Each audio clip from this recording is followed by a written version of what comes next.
The gravitational constant that's in this equation right here that every grade 12 high school student should learn if they take physics. The gravitational constant is finely tuned to at least 1 part in 10 to the 40th power. Some say even greater. I'm going to be real conservative here. 1 part in 10 to the 40th power, okay? What does that mean? That's a 1 followed by 40 zeros. Just to give you a sense of that, how big that number is, actually how small the number is, it's a fraction. The odds of being hit by lightning are about 1 in a million. The odds of winning the lottery in Canada, I'm rounding up here, 1 in 100 million.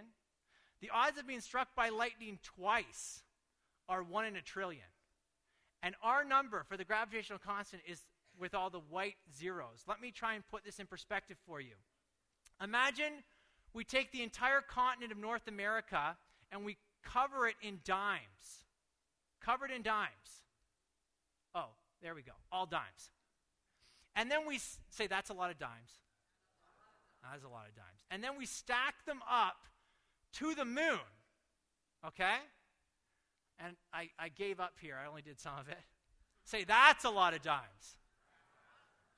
And then we do that on 1 billion more continents the size of North America. Okay, now say that's a lot of dimes. Okay.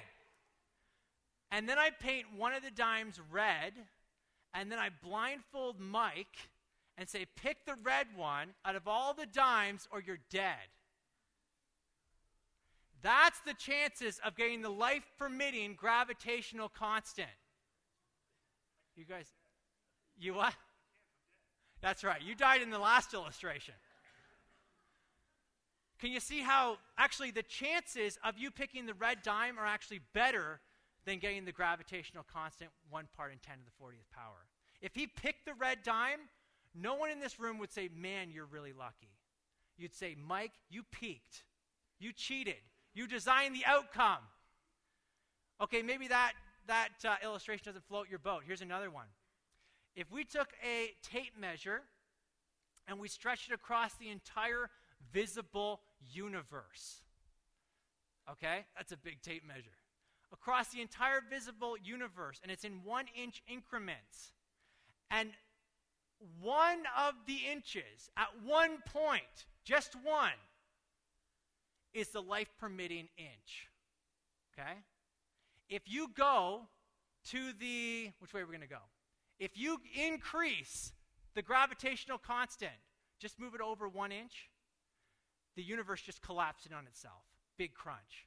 No universe. If you take it the other way, let's make the gravitational constant a little bit weaker. Let's just move 1 inch the other way. Then the universe blows apart and you never get galaxies and stars and planets.